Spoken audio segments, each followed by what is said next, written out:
Coming to you from Music City, Nashville, Tennessee. the definitive arts and entertainment podcast.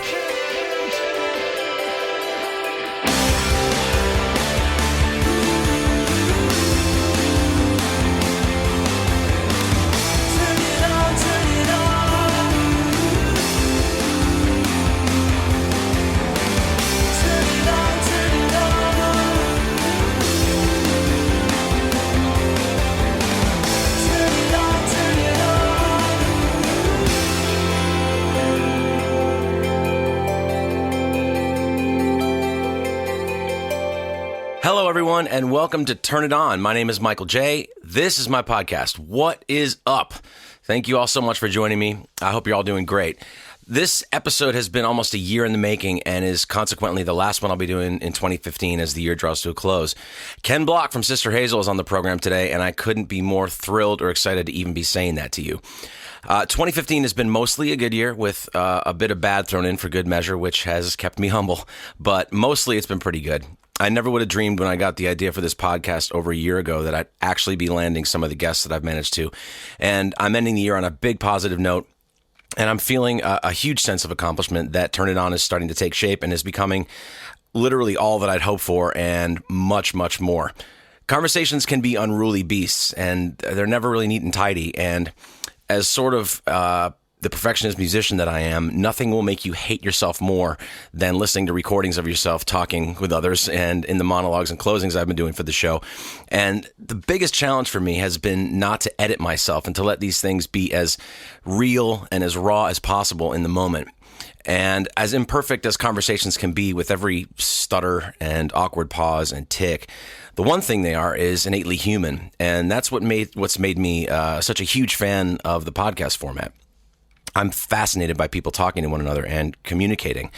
It's almost a type of music on its own, and that fascination is what made me want to do this in the first place. I've always loved talking to people, and I've been told many times throughout my life that I'm a good conversationalist, so this kind of just made sense. My goal was and is still to have this be less of a formal interview show and more of a chat where the topics go wherever they happen to go naturally. And in the coming year, I have some more talks lined up with people in the entertainment industry, from bands and producers and artists that you may all have heard of. And from time to time, I'm also going to try and expose you to some people or artists that you may not have heard of yet. Either way, I'm striving to make it as entertaining and as real as possible. So I hope you'll stay with me and with the show, and I hope it becomes part of the fabric of your life, whether you listen at work or on a drive or while you work out or whatever. I'm kind of just happy that you're listening. So before we get to my conversation with Ken, I'm going to take just a minute here to do a little business. And hopefully there are some Sister Hazel fans listening today, so please do me a favor. And if you enjoy the show, look us up on Facebook. Just do a search for Turn It On Podcast and give us a like there. And please tell your friends about us too. The more of you there are, the better. And if you can, also stop by our website, tiopod.com, and sign up on our mailing list. You won't get spam in any way, I promise. Probably just one email a month, realistically. It's the only way I can really let you all know about upcoming guests and special events and such, and it would really mean a lot to me. And lastly, we have a PayPal donation button on our homepage and a link to our GoFundMe page there as well. We're trying to raise just a little money to upgrade our equipment so that we can keep bringing the highest quality show to you as possible, free of charge. If you saw the stuff I'm schlepping around right now to record these talks, you'd honestly laugh. It really chooses when it wants to work. So the time has come to step up our equipment game just a little, and we really can't do it without some help from you. So you don't have to donate, but honestly, every little bit counts. And I'm going to issue a challenge to you now. Many of you who know the Hazel guys know how involved they are in giving to charity. So I'm going to say that for every $1 donated to this show, I will match that and give it to Ken Block to use for whatever charity he chooses. So say you donate $5, $2.50 of that will automatically go to Ken and his charity of choice. This way, you help us and you also help someone else in need. These things always kind of make me uncomfortable, so thanks for letting me do this, and hopefully we can raise a little money. All right, enough of that. So when the idea for this show struck me around Thanksgiving time last year, I made a short list of people that were sort of my bucket list folks that I'd like to talk to, and Ken Block was one of the very first people on that list. I reached out to him sometime last year, and we went back and forth a bit until I saw that he and Drew Copeland were going to be doing an acoustic gig here in Nashville at a place called City Winery, which is an amazing venue, by the way. So I managed to get in touch with Ken, and he found a small chunk of time in his schedule on the day of the gig, and I drove down to City Winery, and we had a great talk in the dressing room there. Ken was also sweet enough to get me on the list for the show later in the evening, and I got to enjoy a really great performance, which included a sort of a surprise appearance by Emerson Hart of Tonic, who happened to be in the audience that night. And Ken and Drew called him up on stage, and he played a song, which was a really, really pleasant surprise. And the opener, Sasha Aaron, another Florida native, was also amazing. And I spoke to her that night about possibly having a talk in the near future, so I'll keep you posted on that as well. It was a really great night all around, and it made me miss the time I spent in Gainesville, Florida, more than just a little. Ken and I have known each other for well over 15 years now, and he's an incredibly inspiring guy, and this talk is amazing. And I even convinced Ken to play a song at the end of the show, so that was a real treat. And at one point during this talk, and I'm not ashamed to admit it, I actually got a little choked up because of a story about a little exchange Ken and I had a while back on Facebook. And it was only kind of a matter of time before this happened in one of these talks, because those of you who know me personally know that I can be the world's most emotional guy at times, but it threw me a little bit on the night, and I think it makes this talk all that much more special. So I'm going to shut up now and get the hell out of the way so you can enjoy this talk with my good friend Ken Block of Sister Hazel.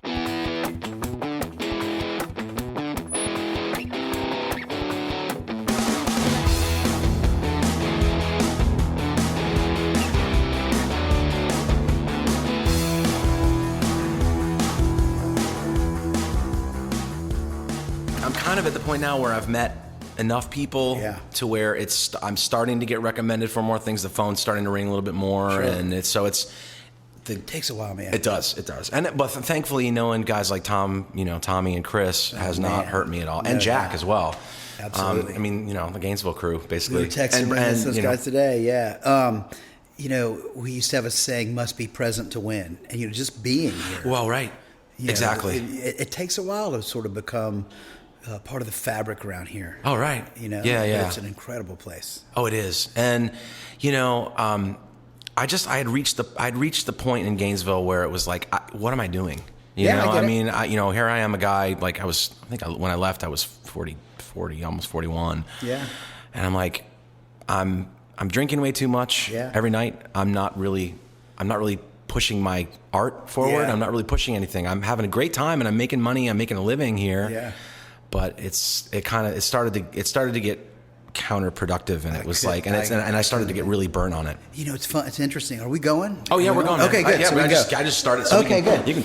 I keep this really casual. No, it's great. I have a interesting sort of parallel to that, and that I didn't leave Gainesville. In fact, as you know, we're still in Gainesville. Yeah, sure. But it was Ken and Drew, and we were playing around all those gigs that you knew, right. And every club, pub, and coffee house that would have us, and we were playing 6 nights a week, and we were making really good money, and we were drinking too much, and it was a lot of fun, right? But I knew in my heart of hearts that playing a bunch of cover songs all the time was not satisfying for me. Sure. And so I started writing songs, and this is not talking out of school with Drew. He would fully acknowledge this. And I remember having this batch of songs going, "Hey man, I want to start a band, and I've got these songs, and I want to hear what they sound like with different folks around them. I got a vision for this, and I'm going to have to start putting that together, and I'm going to have to start booking nights with the band,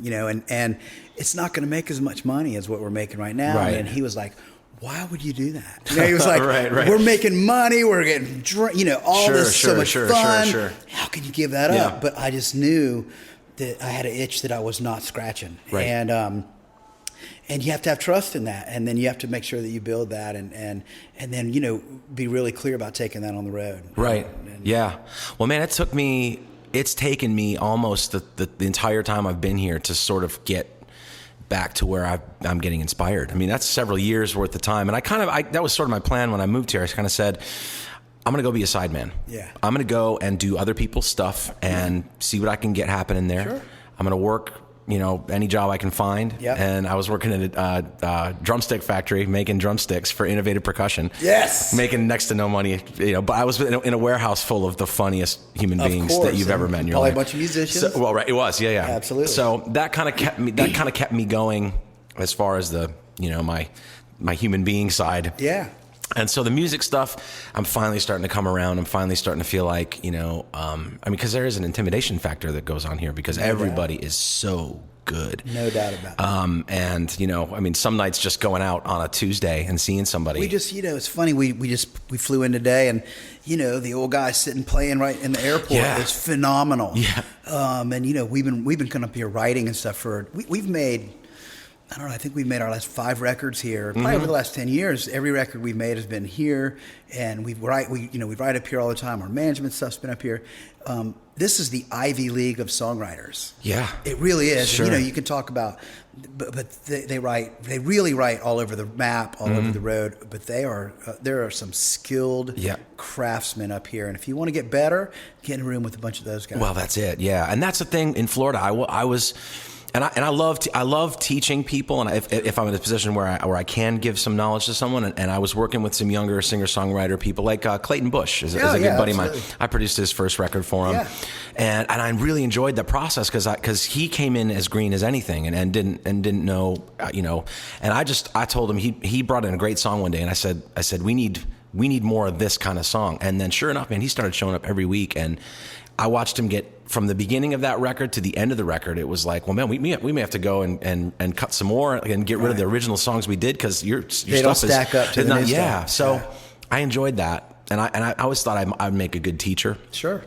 And someday I may still do that, but at this point I wasn't really. There was nobody challenging me. Right, absolutely. And you have to have that around you. You do have to have people challenging you, but also inspiring you. And there can, for me, it's about getting around people that are excited about what they do. Right.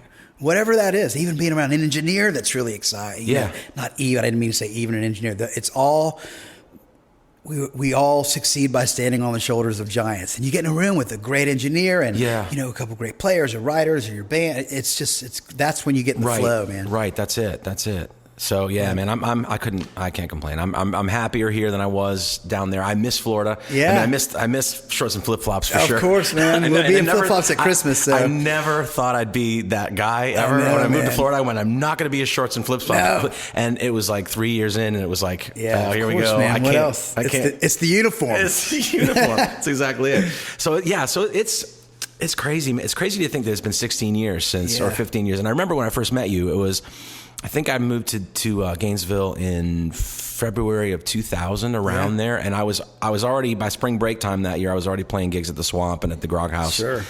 And I think you were with your family having lunch or dinner or something on the patio at the Swamp and outside. And I didn't, it's funny. I didn't know who you were. I mean, I didn't know Sister Hazel. I knew the song, but I think I may have seen the video, but I couldn't have picked you out of a lineup to save my life. Nope. And you were nice enough to come up, and I remember I played an Angie Aparo cover. Yeah. And you came up and, little while after I finished it and said, hey man, I just wanted to tell you, I thought you did a great job with that Angie Aparo tune. Yeah. I know Angie. And then it kind of clicked. I went, oh, you must, and I think I asked you, are you and Sister Hazel? And you were like, yeah. And then I started running into you all over the place, which was kind of funny. I was like, I think at Best Buy one time, I just looked over and then there you were 2 like miles over. It's like when you buy a car and then you see that car everywhere. Where have all these cars been? That's exactly it. Yeah. And one of my other favorite stories where you and I are concerned is and you may not remember this, but I was eating dinner with an ex-girlfriend of mine and her dad at Outback Steakhouse, and they were seated across the booth from me.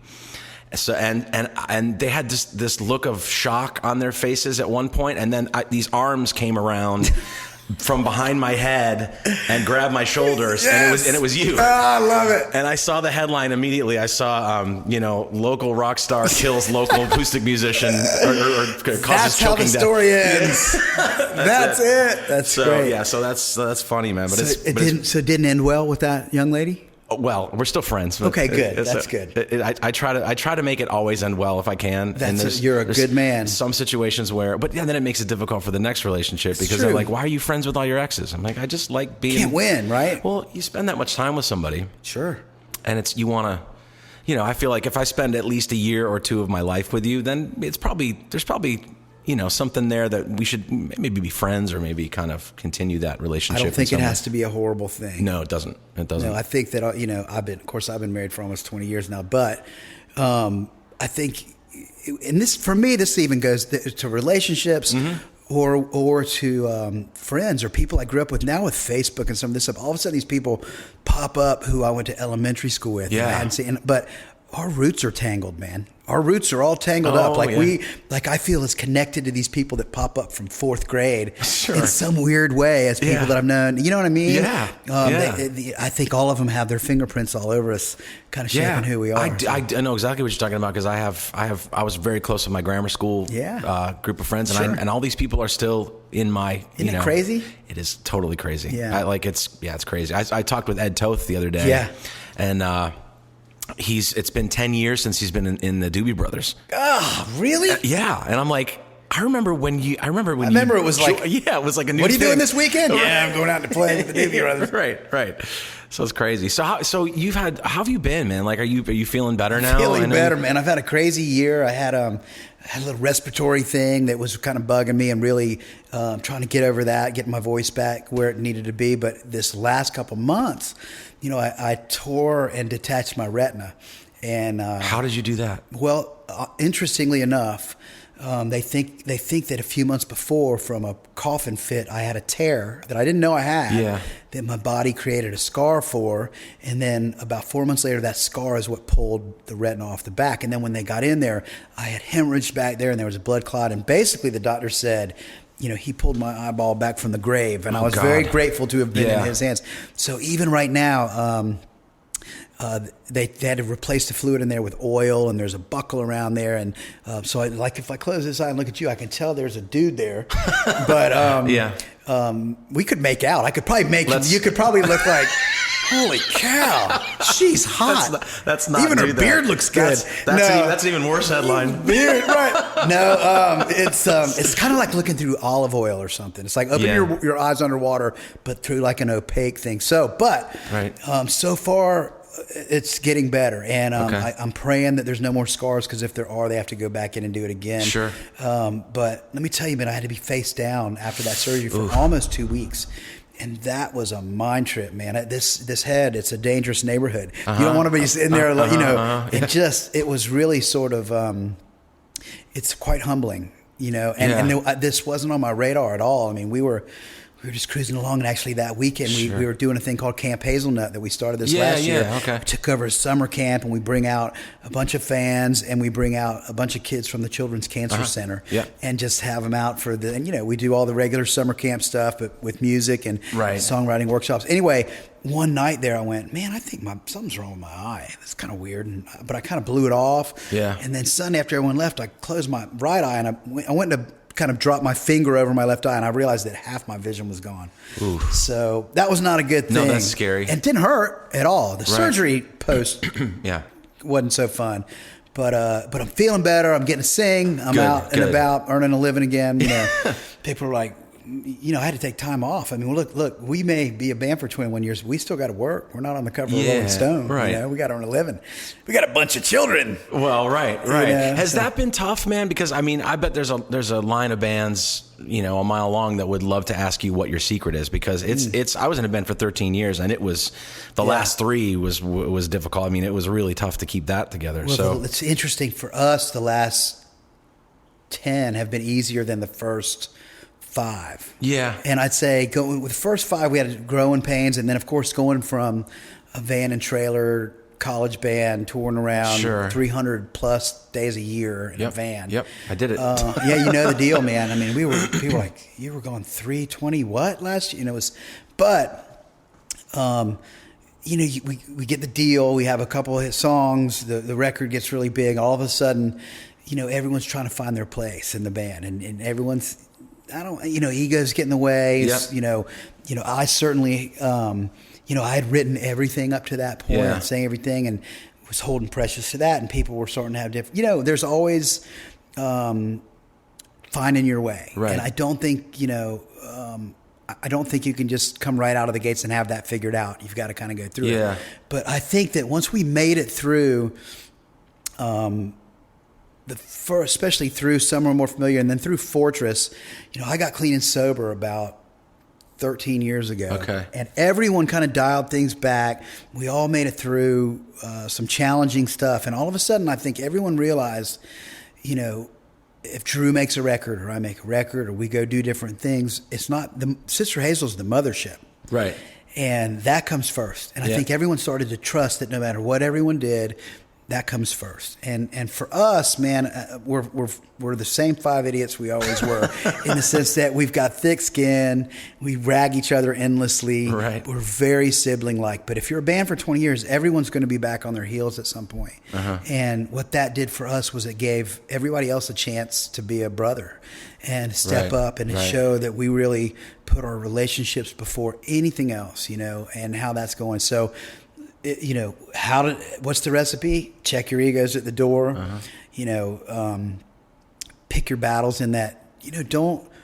We used to argue about, is the tambourine going to be in the pre-chorus and the chorus, or just the chorus? Well, I think, and then you're kind of like, well, you know what? I'm going to defer to the drummer and the producer. With that, we all don't have to have a super strong opinion on everything. I can give you my opinion, but if I bring the song in, or if you bring the song in, I'll defer to you on that. I will serve that song as best I can. Sure. And what I had to learn, and what I think a lot of songwriters have to learn, is that you come in with this thing that's so precious, this song, and it's perfect. You hear in your head. Oh, I know. And sometimes it doesn't turn out just the way you hear in your head. And at first, that's really weird. Right. But thank God it did. In a few instances, I look back and I go, man, Ryan was right. That's a great part. And I'm so glad we let that happen. And that takes time to kind of build that trust. And so, we don't sit there and nitpick every guitar solo. We can be in there and, hey, man, do your thing. And I'll go, that was killer. Or, hey, man, swing it again.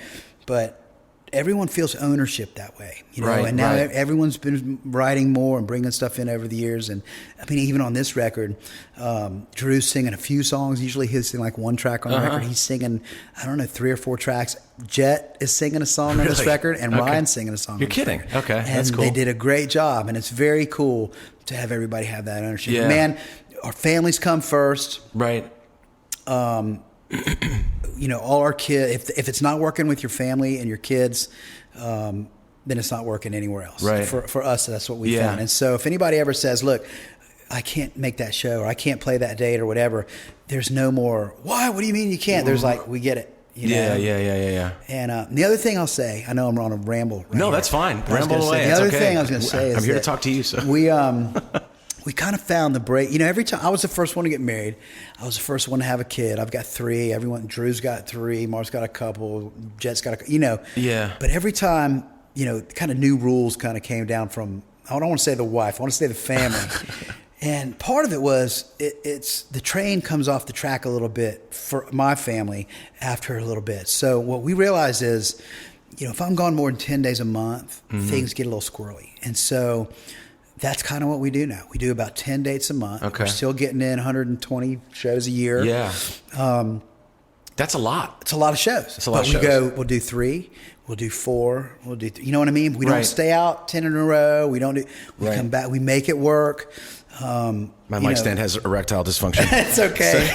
Sorry, man. Go ahead. It's all good. Just twist it right there. It should be fine. That's right. And that's what's kind of worked. I've never gone more than 5 days in a row. If I'm gone 5 days, I go home for whatever. Yeah. And it just works for our band. And I think if you're in it for the long haul, you got to do things to not burn out. You got to respect each other's space and people's ability to go, hey, this is important to me. I need to do this. Sure. And as long as everybody proves that the mothership is the most important thing in your career life. So. Well, I always tell my friends, I'm like, man, it'd be great to have a career like the Hazel guys have, because you guys are really lucky and in the minority to have be able to do that. And you can. I don't know how many tickets you sell per venue, but I'm guessing it's probably at least 3,000-4,000 every place. You're more than every place you play. It depends on where we are. Sometimes it's a few hundred, sometimes it's a few thousand, and for us, it's we get a real mix. We get to go do, Drew and I have, it's funny we're talking tonight because Drew and I,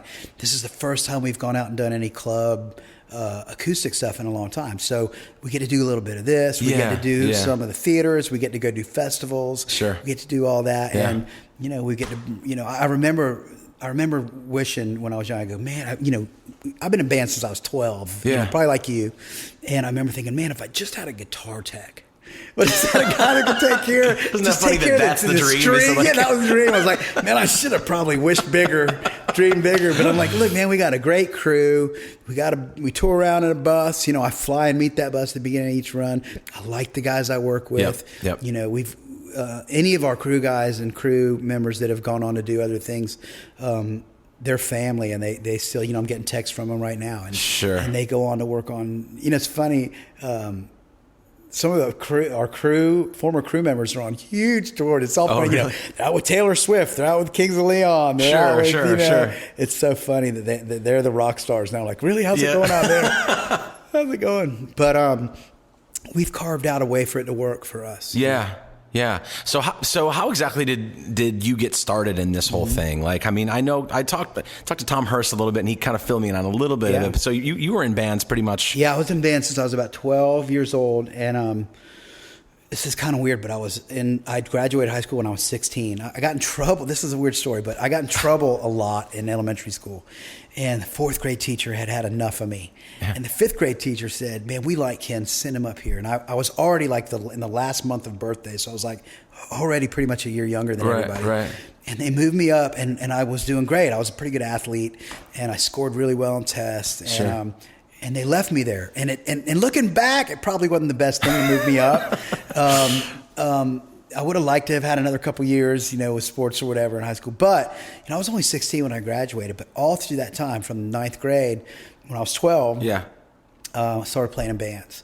And Battle of the Bands, and like Tom will tell you, he was in a couple bands around time. We would do things like rent out the American Legion Hall or rent out the Moose Lodge and throw these big parties. They were pretty debaucherous. That's what he said. He said it was like a bunch of 18-year-olds out there with kegs. That's exactly right. We'd get we'd get people's brothers, and people would come up and just hand me dollar bills or whatever, and we'd make up flyers. It's so funny. I found a flyer the other day. My band, it was either Razor's Edge or Scorcher, one of the Scorcher, I think was that one. About, Scorcher, and there's a picture of all of us. It was a picture of Judas Priest with all of our heads, like somehow it wasn't Photoshop, but cut and pasted on this little flyer thing. And but we did, man, and we, Britton Karen, Britton, right? Yeah. Britton, I remember being in a battle of the bands against Britton. At PK Young, which is a little school in Gainesville, when we were kids, we were teenagers. And so, I was in heavier bands at that time. Yeah. Really, everybody was. If you were in a band, it was a heavier band. Right. What year was this around? Like probably these were mid-'80s. Mid-'80s, okay. So the hair metal kind of stuff. Yeah, hair metal stuff. And I still have a little bit of that in me. I love it. Yeah.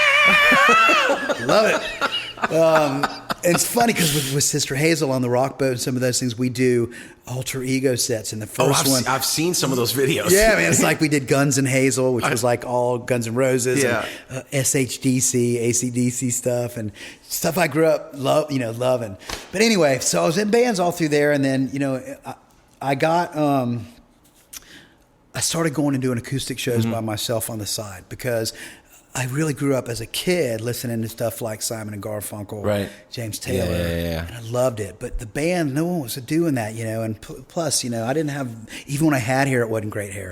So, the metal stuff, I was kind of getting, I wanted to write more, and the stuff that I was enjoying wasn't really happening. So I started playing these different shows, and I'll fast forward a little bit. I was at a Florida Gator football game, Tennessee game. Yeah. And I was playing Peaceful Easy Feeling, and Drew was there. And he and I did not know each other, but we had a shit pile of mutual friends. Sure. And he came over and started singing harmonies, and it was awesome. Yeah. And we were pretty socially lubricated, right? Dude, this is awesome. And I was like, come up, I'm playing it wherever it was, Napolitano's or something like that. So you guys had the thing from minute one. First song. He came up and he didn't play guitar or anything yet. And so he learned a couple songs that I had, and every night he'd come out, he had a couple more. And then finally I was like, well, why don't you let's just start being Ken and Drew. And I showed him a couple chords. Oh, and his sister wanted us to play at her wedding. Okay, so we did a couple songs. Okay. It's like, man, this is going pretty good. So, we're pretty, we play off each other a lot. We like to laugh. We like to laugh a lot. Well, that's it, man. That was like the first time I ever saw you guys play together, I was opening for you. at something. We did something for I forget what it was. It was a little league. Oh, Remember yeah. the little league? It was in Alachua or High Springs, and they were going to the World Series. That's it. That was it. And they need the World Series Little League. And I remember thinking, my God, like, and I've always been such a fan of people that do that. Angie Aparo does that, where great. he's, the songs are very, very serious and introspective powerful, and all that kind of, yeah. and then in between songs, it's like, all bets are off. Anything can happen. And I remember thinking that they're hilarious. That's funny Yeah. you said, man. We come off the stage and people go, "Caught your set, man. You guys were hilarious." I'm like, wait a minute. Right. But I think that's a compliment. I hope think so. it's, I hope it's a compliment. if you entertain a crowd at all these days, it's a keep feat. their attention. But we like to laugh, and like I said, we pick at each other quite a bit. But and so it went well. Things started going good. We started playing all these different places, and then, like I said before, I had this itch to kind of start something a little bit bigger, and I put a flyer up, and the flyer, it had words like positive, creative, fun, all these things, and it was at the time when there was Nirvana was really it was really sort of grunge music, which was very cool, but I didn't really want to be that. And I knew it wouldn't be honest for me to be that. Right. And so Jet saw that flyer, and he said, man, he was totally drawn to that because everywhere he was looking was, all the bands were playing all this really dark stuff. Dark and grungy stuff. And so he came, and he was the first one to kind of commit to the band. And, really? We slowly started adding folks, and I'll go on about how that kind of took off. Oh yeah, keep going. Sorry, man. No, don't. It's kind of rehashing in my head. So we wanted to build Gainesville, and we really started to get traction there. Yeah. And there was a couple really great bands at the time. Big White Undies was one. I remember those Loved guys. that band. What It Is, who was a funk band. Tommy's band, yeah. Yeah, Tom was in that band. They were just incredible. And then, of course, Less Than Jake was happening. Yeah. A band called Four Squirrels. Yep, I remember those guys too. Those guys, unfortunately, they died in a car. A couple of them died in a car wreck right the week that record came out, but it was a genius record. Were you close with those guys? I knew them pretty well, not really well. Jack, the lead singer's wife, worked with us, actually, which was kind of weird. Oh, God. But they were that record Example by Four Squirrels. To this day, man, it's like a timeless, heavy. Well, that was supposed to be. I remember when that happened. It was everybody was saying this was going to be the future of. It was so cool. It was like if you took Nirvana and REM and kind of mixed them up, and with a little bit of that sort of Gainesville, just raw. It was very raw. Yeah. But it was incredible. Yeah. Almost prophetic too. The lyrics on that record. But anyway. Around that time, Andy Levine was in a band called Water Dog, and Jet was doing something with him, and Ryan was doing something with him. But anyway, we all knew each other, and I got Andy a job booking Rickenbackers, which was a killer little club, and we turned it into this really great live music club. And what happened at that time in Gainesville between all the bands was it was not a battle of the bands. It was like, look, let's all get. Even if you were a funk band or a punk band or a rock band or whatever it was. Right. Let's all create a scene. And that's what happened, man. It was not at all this us versus them mentality. Right. It was really everybody working to create a scene and the Alachua Music Harvest and all this stuff. It was a really fertile ground for live music. And clubs all of a sudden said, you don't have to play covers to play. And so there was this window. They're like, we'll support you in trying to spread your wings. Yeah. And then the college kids... they started taking ownership in the bands. And they were like...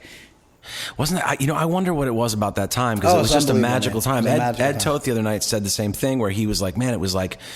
Everybody was like on board with everybody else, and it was just a very... There was a great sense of... That's a good way to put it. Everybody was on board, and it was the sum of the parts. And then, what we started doing was Andy, we brought Andy on to manage the band. Sure. And we started creating a plan where we said, look, if we did this in Gainesville, let's pick a couple more markets, cities around us, college towns, and tried to do the same thing. Yeah. So we'd pick, UCF and Tampa, or UCF and Orlando, Sure. and Tampa and Jacksonville and Tallahassee, and we'd do these concentric circles. Yeah. And then once we'd build those, we'd make it a little bigger, and then we'd hit Auburn and Valdosta, Right. South Carolina. And so we had, by the time we ended up getting a deal, we had about maybe 15 or more markets where we were doing 500 to 1,000 people. Good Lord. Which was okay.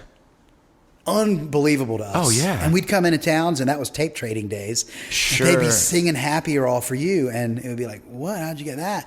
And so we got, so we made the record, right? Right, yeah.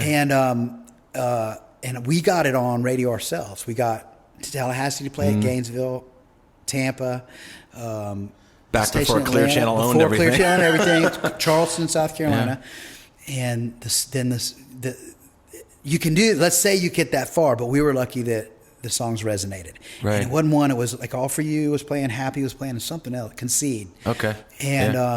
and all of a sudden the labels started seeing this band that they didn't know up in the top 5 call out, number 1 here, and then they went, well, who's this band? Band is taking up a spot that one of my artists can be on. Yeah. And so the word started popping around, and what we did was we had our CDs in consignment stores, right? Yep. And so we were selling CDs. So they Right. would come down and go, so not only are they getting airplay, they're getting records in the store. We had our own flats and posters we made. Wow. We'd go to a club owner and we'd go, like an Ebor, we'd go down to Ebor City or something. Yeah. We'd go, hey, what's your worst night? He'd go, man, Tuesdays are the worst. We'd go, give us Tuesdays. And we need give us $150. If you don't make that much that night, we'll talk about it, but give us that night and we'll build it. And sure enough, man, we would just beat that night, and we would, every other week we'd go back down and build it. Right. And we'd walk out off stage, we'd write down everybody's, hey, what's your name? What's your phone number? We had this Rolodex, literally. We'd we'd go down smart, there, man. and we'd call up people and go, we're here. We'd call people. We're back. Come on, get in. We'll buy you a drink. Coming down. And so our goal was to turn 4 people into 12 people and 12 people into 24. Yeah. And then, we'd go to colleges, and Drew and I would go to the sororities at dinner time, and we'd walk in. They'd all be sitting there, and we'd go in and we'd say, hey, we're a band from Gainesville, and we're playing at whatever club downtown. Sure. Can we announce it to the girls? We got 20 tickets we'll give you guys. Right. And so we'd go in and we'd say, hey, we're Kansas Drew. And then we'd do an a cappella, All For You. There's been times, you know what I mean? Yeah, and they'd be yeah, like, yeah. yay. We're like, hey, we're great. This is fun. And sure enough, where the girls They came, would all then show up where the guys came. would come. Yeah, man, that's really, really smart. So, by the time the labels came around, we had solid touring that we had done. We had, marketing stuff like posters and flats we had done. We had recorded our own record and went to Memphis and Art and did Somewhere More Familiar on our own in like 10 days.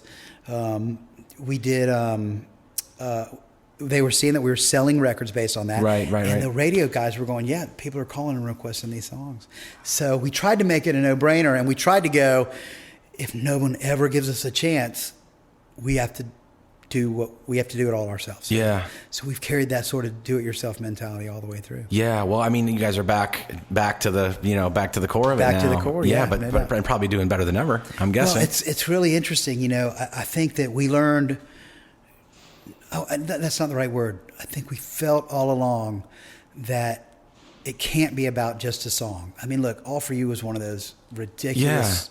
We can go anywhere in the world and play that song and people sing along. It's the craziest still, thing. to this day. Yeah, still. To this Yeah, day. But what happened is we got this sort of community of people, the Hazelnuts, Right. that scratched beneath the surface and said, wow, we like what this band's about, because there was so much charity that we did. Right. Authentically. Yeah. We always did, Lyrics for Life, which I lost my little brother to cancer. I don't know if you know that.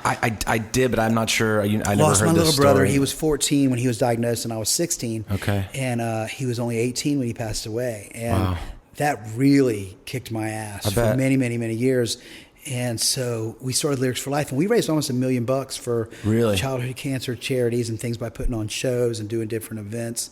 But I'm digressing. I didn't take my Ritalin today, so sorry. No, that's all right. So what I was going to say is we didn't want anything to be just about a song. We wanted it to be about relationships with the fans. Sure. Fun, put on powerful live shows, write songs you're proud of, make records you're proud of, and take care of the fans. So I guess it was 99 or 2000, we said, look, we're going to take half a boat. Yeah. And we're going to thank all the people. When I say boat, I mean, we chartered half a cruise ship. Mm-hmm. We took out Pat McGee Band and a band called Dexter Freebush. Yeah. And we was basically said, for you hardcore fans who we slept on your couches and we called you from that Rolodex, thanks. Let's spend a weekend on this ship and see how it goes. And it went amazingly well. Yeah. Next year we chartered an entire cruise ship, and that was the start of the Rock Boat 16 years ago. And we've had everybody on that boat now, from Collective Soul, Better Than Ezra, shoot Zach Brown. We had Zach on there for 6 years before anybody knew who he was. Really? Michael Franti this year, Gavin DeGraw this year, Toad the Wet Sprocket in the past. Phenomenal artist, Sean Mullins. And, for me, those were the headliners. But what we love is bringing in the bands that were just like us, that were regional bands that were working hard. And we still to this day want people to come for maybe their favorite band. Like last year, we had Bare Naked Ladies last year, right? Okay. But what we loved is when they left, maybe they found a band that they had never heard. Their Nick's favorite band. That's where the Blackberry Smoke. We had those guys out there. Oh wow, that's a great band. Yeah, and love those guys. And so it's this great mix of veteran artists and new artists, and 16 years later, that sort of is a crowning jewel to us because it's about community building. Right. And I mean that among the fans, and I mean that among the artists. Because think about it, man. You and I will get to see each other once every few years, whatever. And it's like you passed each other in town, or you're playing there, or you're playing here. But if we're here for 4 or 5 days, you're on the ship together. Oh, exactly. All know. And so everyone gets to swap stories and jam and get creative. And it's just an incredible thing. And so, it was that building of the community, nurturing that community. Yeah. And 11 years ago, we started Hazelnut Hang, which is a similar thing on land in South Carolina, where we take over this club called the Windjammer. Okay. It was a club that the Hootie guys got us hooked up with when we first got started. Yeah. Actually, I think it was What It Is, had to cancel a show. We've been trying to get a gig there forever. I want to say that my band Exploding Boy played there years ago. Right on the beach. It's an awesome venue. I'm almost positive, awesome unless there's another Windjammer. But I'm sure that's it. And it's a legendary little route. It's where Hootie got started and Edwin got started over there on the coast, not in Columbia or Greenville. But anyway. Right. So those guys, because we knew all those guys we all played the same pizza parlors, Yeah, right. But they kept trying to get us in. And anyway, I want to say What It Is had to cancel. And they called us up. We were in Atlanta. They said, could you be here tomorrow night? Right. Yep. And we showed up, and the club owner really hit it off with us. Anyway, it became a home club for us and a really big launching pad, because it was one of those clubs where if you played it the right weeks, you'd have 800 people packed in there that would all go back. It was like not tourists. It's a place where it's like a weekend destination kind of thing. Weekend destination. So then everyone went, they'd go to Davidson, they'd go to Charlotte, they'd go to Columbia. And you had these, and it was great spreading the word. Yeah. And so anyway, we take over that place and we do 3 days. We do Q&A. We do volleyball tournaments. We did a 5K on the beach last year. We do, we did we do this ridiculous games with people. We do live karaoke where fans come up and sing and we play. Okay. Sound check parties, acoustic sets. It's just another one of those things where we're just submerged. Sure. I think that's great too, man. I think that's another thing I really appreciated about Sister Hazel is how accessible you guys always have been to your fans and people that you probably have people proposing to one another on these things and all kinds of all the time. Yeah. Lots of rock boat babies too. There are lots of little kids named Hazel out there these days. I think a lot of that comes just from the way we were all raised. We're just a bunch of regular dudes. Sure. And I'll digress another story that I'll never forget. And that is that when my little brother was sick, I was like I said, I was 16, 17, 18. Yeah. And just playing in bands and all this. And a buddy of mine was working with someone who knew the tour manager for Bon Jovi. Okay. And they go, hey, do you think Jeffrey, that was my brother, do you think Jeffrey would like a call from John Bon Jovi? He loved rock. Yeah. Okay. We're like, absolutely. So sure enough, man, one night, my phone rings and it's John Bon Jovi. You're kidding me. He calls my little brother. And they hit it off, man, and they talked for a long time. And then sporadically, over the next couple of years, like, we'd get a call. And he'd be like, hey, not to me, he talked to my brother. Oh, sure. Like, hey, I'm at a Giants game up in the box just thinking about you. Wow. It's crazy, right? So he was coming to Florida, got us tickets. Cinderella was opening the show. So me and a couple of buddies and my little brother drove over, and we got to come backstage. We got to meet him and Richie and all those guys. Yeah. The Cinderella dudes with their massive hair and guitar. And they were great, and they were very nice, and they were very kind, and it was very cool. It was a great memory for us. And flash forward many, many years later, and I'm doing a big radio show in Boston at Great Woods Amphitheater, and Bon Jovi's headlining, and we're playing that show. And I got to keep talking to his tour manager. I went in and I said, hey man, you may not remember this. This was a long time ago. Yeah. But my little brother was there, and he's like, of course I remember. I go, well, he goes, and you were a musician. And I was like, yeah. And he goes, I go, and I'm playing tonight, and I'm in this band, Sister Hazel, and I got to share the stage with him. You're kidding. And isn't that crazy, that's man? Amazing. But I never forgot what that meant. Sure. Just the little things, quick call or just let us come back and say, hey, and it doesn't take much to stop and take the picture. On a personal note too, man. I'm not sure if you remember this or not, but I emailed you a little while back about something that you wrote a little something on my Facebook page. I don't remember exactly what I was going through, but music hasn't always been the easiest road, No, man. And I think I was just feeling, I was feeling like I needed to get out of Florida, and I was just feeling extra beaten. And I again, I don't remember the exact circumstances, but I was really in a dark kind of place. And the last few years of Gainesville were pretty dark for me. Sure. And I think my status was, and I try to avoid posting anything too personal these days. Yeah. But I think I just wrote, I quit, like it was just, I give up or whatever like that. And you sent me a two-word response to it. You just wrote, not yet. And I wasn't intending to get emotional about that, it still means so much to me because it kicked me out of it. It kicked me out of that. And here I am in Nashville, 4.5 years later. It's really nice to hear. You know what? That's a great example. Yeah. And so thank you very much, man. Dude, I'm getting all emotional now. What the hell's going on? Listen. Okay. Thank you, man. Listen, you're still affecting people with your music, and you're asking the right questions right now, because to me it's like by being accessible, right? Mm-hmm. By being able to have conversations like this. Sure. Look, I miss birthdays. I'm on the road too. There's not a musician on the road right.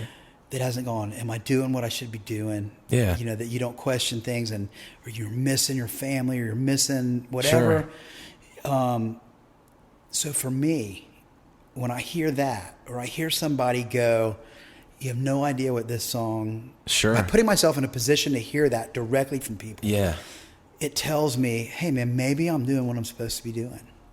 And if I isolate from that, and I just live in my own head, which is a really dangerous neighborhood, I don't really get to feel the impact of that. I don't get to really realize that, wow, what we're doing is good stuff, guys. Well, I think everybody puts things out into the world that we're not aware of. I think especially for me, I have nowhere near the broad effect that you may have on people. Wide appeal. But it's But I hear from other people all the time about something I said years ago that affected them, or something I've done, and so I think we all affect others more than we're aware. But I think we don't know where the ripples go, man. You throw the rock. No, right. Where all of a sudden you'll be like, I had no idea that affected that. Or right. That.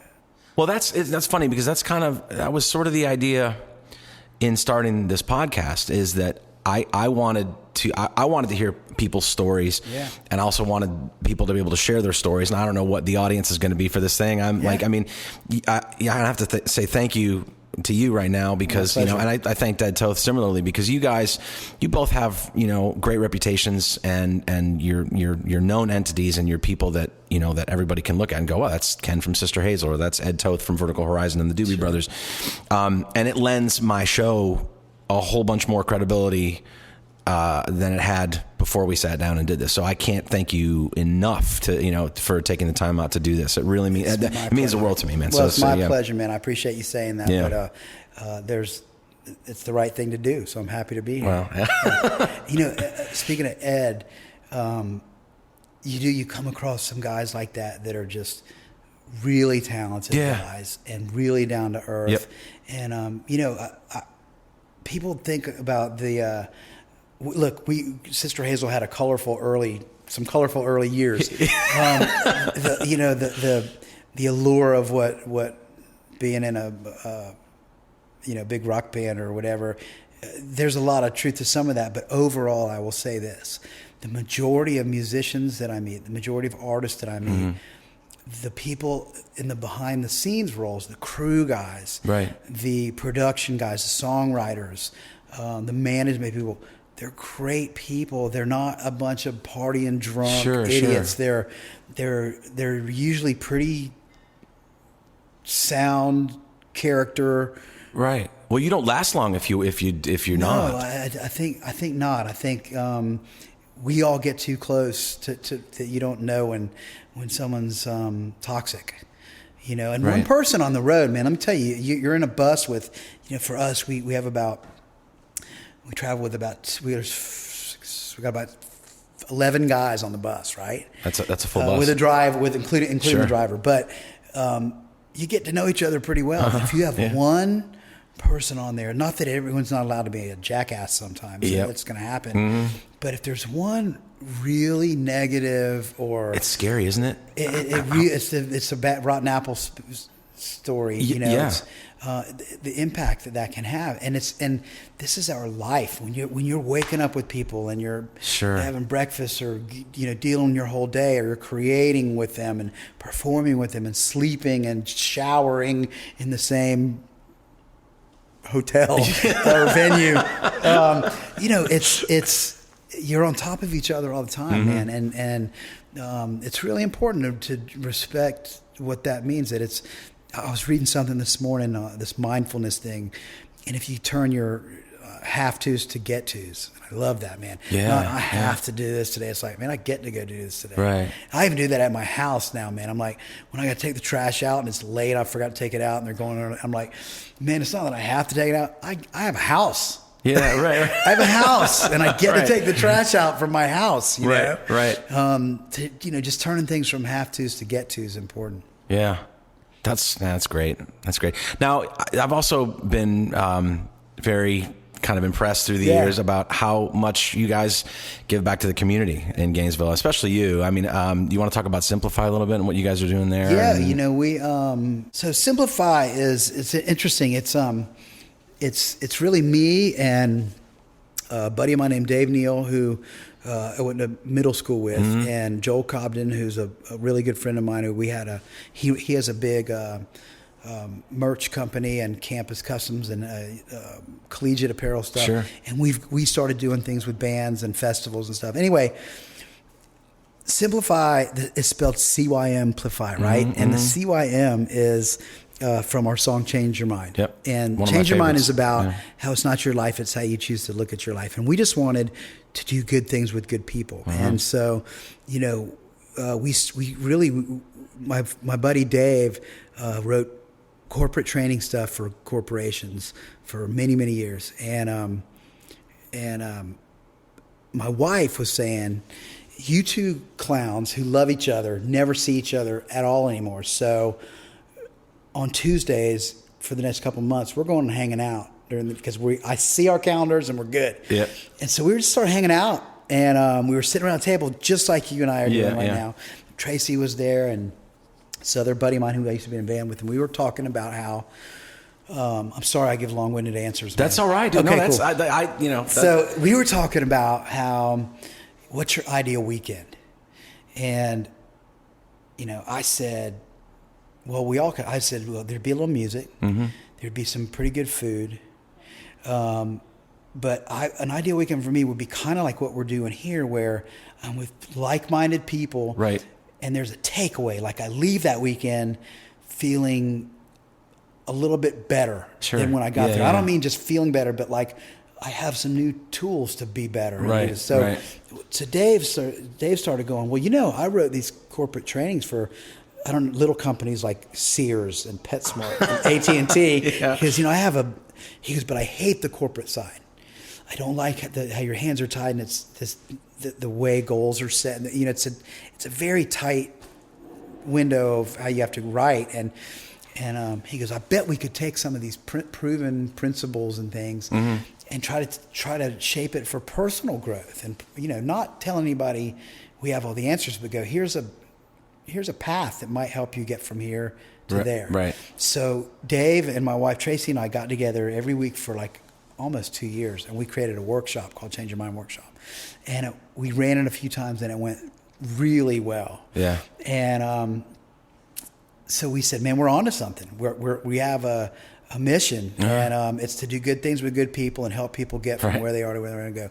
So we wanted to leave Dave's kitchen table, and we wanted sort of a clubhouse to go play with. And at the same time, his brother, who I also have known since middle school, said, hey, man, I've been wanting to open a coffee shop. So we both happened to be looking at the same old house in this little corner of Gainesville that we loved growing up, and it was just all dilapidated in the corner. There was no life left there, and we were like, man, that's so cool. I don't understand. We got to revive this corner. Right. And so we said, if you go in with us, we can probably create some good stuff. And so we did. We opened this little coffee house, built a stage out front. I played it. That little stage out front. It's cool, isn't it? It's cool. Yeah. It's the first thing I did. Build a stage out here. Yeah, right. I played it, though. I played it on a really, really cold night where like 4 people showed up, and I was out there freezing. So that went, we knew within a couple of weeks we needed more space. So we ended up moving into the little building next door.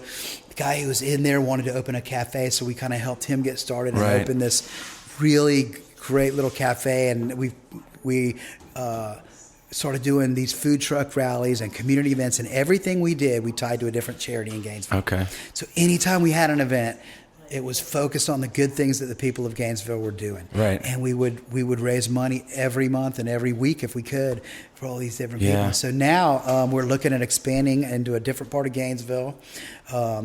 We have turned the Change Your Mind workshop into a book. In fact, I fly down to Tampa day after tomorrow to sign a whole bunch of them for people as we're trying to get them out before Christmas. And it's really been a great thing. So it's kind of hard to explain some. It's ironic that it's called Simplify, but it's a coffee shop, but it's events and it's speakers and it's workshops. Tracy does parenting workshops there where she and one of the world-renowned parenting experts, a lady named Catherine Coles, they do tween camps for these girls who are, in middle school and going into high school, and really helping them sort all that stuff out. Yeah. So all of us just kind of came in with our strengths. Dave goes, I'm really good at organizing this piece. And Brad said, I have this great coffee shop kind of thing. And I said, well, I know a little something about events and music and building community. And then our partner Joel came in, and he's really a great businessman, and he helps us with every aspect of what we're doing, including apparel and different things that just kind of carry the message of, it's not your life, it's how you choose to look at your life. Right. Well, I think we're talking too much. No. We're almost at an hour, and I'm sitting here. There's a guitar in the middle of the table. Would you be opposed to playing a song? No, I can do it. And we can do that. Sure. I can't sit here with Ken Block and not ask you to play a song. I'm a little hoarse. I am too. Here, let me. I'll give you both mics so you can do this.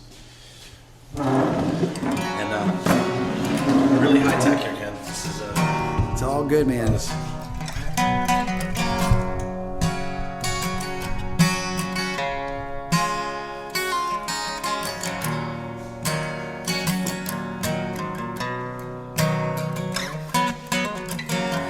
Gray ceiling on the earth has lasted for a while. You take my thoughts for what they're worth. I've been acting like a child. In your opinion, and what is that?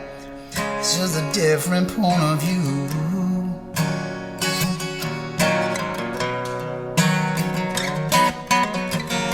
But what else can I do? Said I'm sorry, you know I'm sorry. I'm oh so sorry. Well, said I'm sorry, but what for, baby? Now if I hurt you, then I hate myself. I don't wanna hate myself, no, I don't wanna hurt you. So why do you chew your pain? If you only knew how much I love you, yeah, yeah. Well, I won't be your winter, and I won't be anyone's excuse to cry. 'Cause we can be forgiven, and I will be her, yeah, yeah, yeah.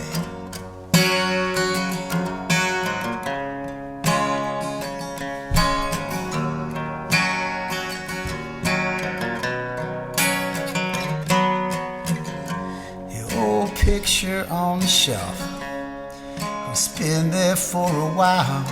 Frozen image of ourselves. We were acting like a child, innocent in a trance, a dance that lasted for a while. Oh yeah.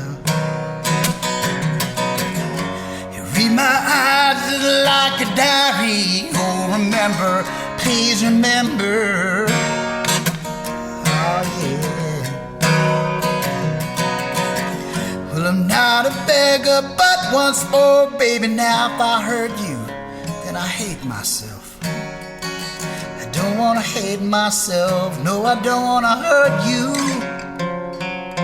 So why do you chew your pain?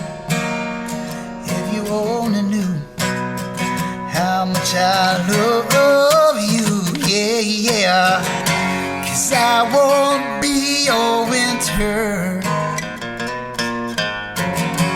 and I won't be anyone's excuse to cry. 'Cause we can be forgiven, and I will be here.